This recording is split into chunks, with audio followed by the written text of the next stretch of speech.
kurš grib bez galvas, tas lai sēž, kurš grib ar galvu, lai sēž. Nē, bez galvas bijām tie, kas stāvējām kājās. Ja tas jau bija galvas. Vai otrā. Kāds 2 lekcijas ir jau aiz muguras, un muguru arī bišķiņ jau. Es atļaušos. Tad mans pētījuma objekts ir reklāma.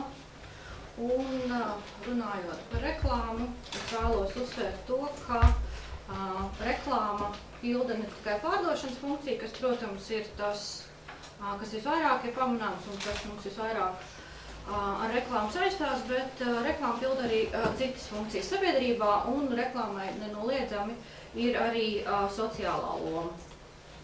Un arī padomju periodā reklāma pastāvēja. Tās, ja mēs skatāmies pret šodienas apjomiem, protams, bija maz. Un centralizētas ekonomikas ietvaros reklāma pildīja noteiktas lomas, noteiktas funkcijas. Un reklāmai bija noteikti kriteriji, noteiktas īpašības, kurām tai vajadzēja atbilst. Un 58. Padomju reklāmas speciālistu konferences Prāgā šīs te gan lomas, gan funkcijas arī definēja, un viena no tām īpašībām, kas reklāmai vajadzēja piemist, bija ideoloģiskajam saturam. Reklāma, protams, kalpoja sistēmai un teiksim, bija viens no tādiem varbūt propagandas instrumentiem. Un šeit, man liekas, parādās arī pamats tai sadursmē realitātes, iztēlotās realitātes to, par ko sistēma vēlējās vēstīt, un ikdienas sadursme Latvijā, jo no vienas puses tad ir šis te uzdevums veidot noteiktu stāstu, no otras puses reklāmai, protams, ir arī šis te pārdošanas uzdevums. Reklāmai ir jāspēj uzrunāt patērētājs, patērētājiem jāspēj identificēties ar reklāmas vēstījumu, un līdz ar to tad padomju laika reklāmā ir vērojama šīs sadursmes starp to, kas ir patērētāja ikdiena, un starp to, kas tad ir šī vēlamā realitāte. Tad savā pētījumā esmu skatījusies padomju laika noslēdzošo posmu, 85. un 90. gadu, žurnālos Zvaigzne, Padomju Latvijas sieviete un Liesma izvietotās reklāmas. Un pirmā jau sadursme ir pašā faktā, ka laikā, kas ir lielā deficīta un preču trūkuma laiks, reklāma pastāv, un reklāma īstenībā ir ārkārtīgi nepieciešama, jo ir liecības par to, ka no vienas puses ir milzīgais deficīts, bet no otras puses ir preču uzkrājumi, neizpārdot preču uzkrājumi vairāku miljardu rubļu vērtībā. Un tad izteikt vajadzību pēc reklāmas komunikācijas pastāv.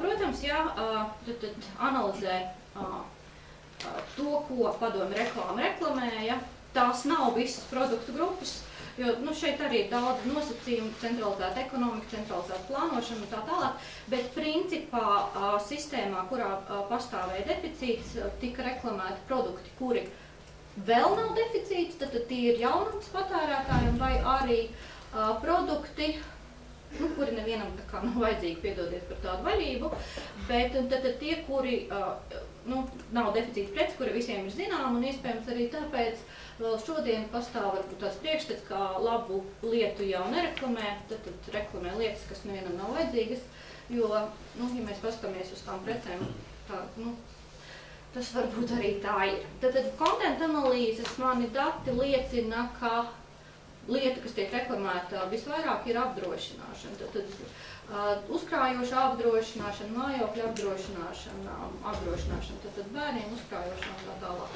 Dažādi veidi apdrošināšanas pakalpojumi, mēbeles, trauki, apģērbs, apaus, nosacīti, bet tādi izstrādājumi, kosmētiskie izstrādājumi, nedaudz elektropreces, nedaudz sociālā reklāma tādā ziņā, ka tā nav propaganda, bet tiešām aicinājumi, piemēram, nedzināt pārno zāli, pārtikas preces, aksesuāru un juvelieru izstrādājumi. Katrā ziņā, ko es vēlos uzsvērt, tas, ka šis te dažādība preču ir ļoti neliela. Tad Un patēriņš, cilvēku ikdienas patēriņš reklāmā principā neatspoguļojas, tad pirmās nepieciešamības preces piens, maize, siers, veļaspulveri, tās lietas, ko mēs esam pieraduši redzēt šodienas reklāmā, protams, padomu laikā neparādās. Tad tie ir tie produkti, kuriem izteikti ir nepieciešama veicināšana, un kuri tad, patērētājiem tiek stāstīti, ka tādi ir, un lūdzu tādus arī pērkat. Piemēram, teātra binoklis vai glāžu komplekts. Tad, laikam tā ir arī vienīgā teātra binokļa reklāma, ko es savā mūžā esmu redzējusi. Tur Somiņa arī klāt. Jā, bet to nereklamē. Tad objekts ir teātra binoklis. Bet tāpat laikā padomju patērētāja ikdiena reklāmā nenoliedzami parādās situācijas, kurās padomju patērētājs sevi spēja atpazīt, kas tā kā varbūt arī pat liecina par to, kāda tad ir šī realitāte, un līdz ar to tad reklāma pilnībā nav šīs realitātes atrauta, lai arī, protams, no vienas puses reklāma tad mēģināja radīt to situāciju kārtībā. Tad viens no šādiem motīviem, kas liecina par realitāti, varbūt tā, ir mājražošanas motīvs vai pašizgatavošanas motīvs. Tad daudzas lietas, piemēram, arī šajās divās reklāmās, tas nav apģērbs, ko reklamē, tas ir audums, ko reklamē. Dzīs un audums, tad iespēja pašiem uzražot to, kas ir nepieciešams. Un augšējā, tur ir gan ļoti sīkā drukā, jums vajadzēs paļauties uz to, ka es jums stāstu patiesību. Tur arī ir teikts par to, ka vai vecmāmiņa jau ir sataisījusi ziemeļdžemperus. Tad ir skaidri parādās tas, ka lietas nav iespējams nopirkt, ka vieglāk ir lietas uztaisīt pašam. Tāpatās arī par bagāto ražu, tad šis stāsts par mazdārziņiem, stāsts par mazdārziņiem lietām, ko vajadzēja cilvēkiem uztaisīt pašiem. Vēl tad patēriņš nenoliedzami tika izmantots, lai tad veiktu sociālistiskos uzstādījumus, vienādotu cilvēkus. Un vēl viena lieta, kas tā kā raksturo padomju patērētāju, ir tas, ka izvēle praktiski kā tāda nebija, izjūta par to, ka lietas tiek piešķirtas, ka es nevis izvēlos lietas, bet tad man rinda pienāca tam mēbelēm, tas, kas bija, to es arī nopirku. Tad, ko es vēlējos uzsvērt, ir tas, kā no vienas puses reklāma rāda tādu kā padomju normālību, konstruē šo te, nevar teikt labklājību, bet to, kas tad būtu normālā padomju dzīve. Reklāmā neparādās grēznas lietas, reklāmā neparādās kaut kādas ārešķības pārmērības. Mašīnas, ja reklāmā parādās, tad tā ir apdrošināšana. Tad nav reklāmas, kas reklamētu tieši automašīnu, bet drīzāk to, ja jūs esat automašīnu iegādājis, tad noteikti apdrošināt, jo tas ir mūža pirkums, protams, tad netiešā ziņā. Tad no vienas puses tad patērētājiem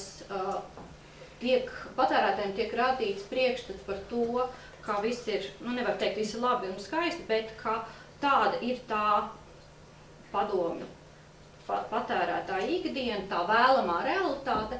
No otras puses tādi motīvi kā mājražošana, teiksim, šīs te iegūtās dārgās automašīnas apdrošināšana un tā tālāk norāda uz realitātes ielaušanos šajā te skaistajā konstruētajā vēstījumā.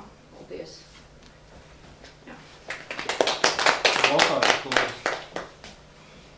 Man mazliet tas jautājums par to klasifikāciju, vai tu tā var salikt kopā visu tajā ailē apdrošināšanu, tad preču reklāmas, un tad nāk sociālā reklāma, tur var kaut kāds, varbūt, tomēr nošķiršanas, lai būtu salīdzinājumam kaut kāds loģiskāks pamats.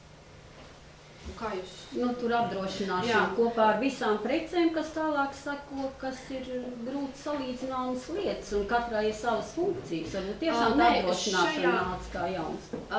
Nē, šajā gadījumā es vienkārši uzskaitīju, tā bija vienkārši content analyze, uzskaitot, kas ir tas objekts, kas tiek reklamēts. Un tad, protams, viņi ir izdalīti atsevišķi, tas ir vienkārši pēc sadalīti 1, 2, 3, kas ir visvairāk un kas ir, nu, tad viņi sarūk. Protams, ka, nu, teiksim, manā visā pētījumā ir atsevišķas šīs atsevišķas, tās kategorijas ir daudz sīkākas, un runājot par apdrošināšanu, es atradu avotus, kas vienkārši saka par to, ka sākot no 70. gadiem apdrošināšana bija viens no tiem pakalpojumiem, ko Padomju Savienībā vienkārši ļoti intensīvi reklamēja visā mērogā. Kādi tam ir iemesli, par to es negribu minēt. Iespējams, ka tās bija kaut kāds veids, kā dabūt naudu no iedzīvotājiem, nekrāja zeķēs. Un tāpēc arī šīs apdrošināšanas reklāmas principā tajā laikā ir vadošā lieta, ko reklāma pārdod. Bet, nu, es piekrītu, un šī ir man tāda ļoti vaļīga, brīva tas uzskaitījums, bet darbā, protams, ir sīka kategorijas precīzāk. Man liekas, tas varbūt jautājums ir, vai jūs, piemēram, Padomju laika reklāmu viņu pārāk nemūsdienojat. Jo Padomju laika reklāmai būtībā nedaudz savādāki uzdevumi. Viņai nav uzdevums jums preces piedāvāt, viņai vairāk vai mazāk ir parādīt šo te dzīves līmeni. Būtībā tas ir tikai tēla veidošanai, nevis... Nē, es tam pilnībā nevar teikt, ka pilnībā, bet daļēji nepiekrītu. Protams, ka Padomju reklāmai viens no tiem uzdevumiem bija rādīt šo te sociālismu labklājību un pašiem cilvēkiem tā kā apliecināt, ka tā ir tā normālība, kurā mums tā kā vajadzētu dzīvot. No otras puses, padomju reklāmas industrija nemaz neatradās tādā embriozā stāvoklī, kā varētu likties. Ir mācību grāmatas, arī 80. gadu beigās es lasījusi, kas izdotās, tad notiek cilvēka apmācība.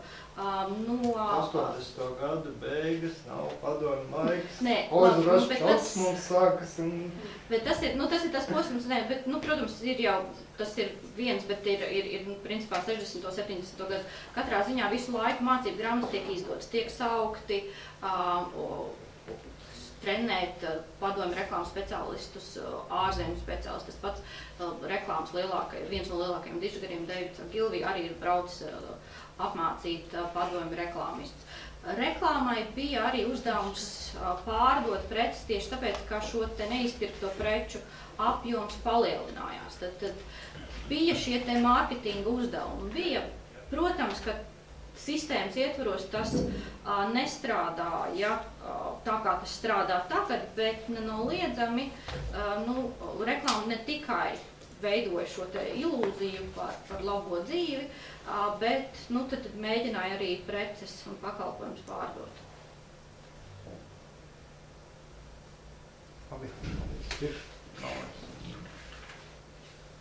Labi, nākošā tad tagad aplausus.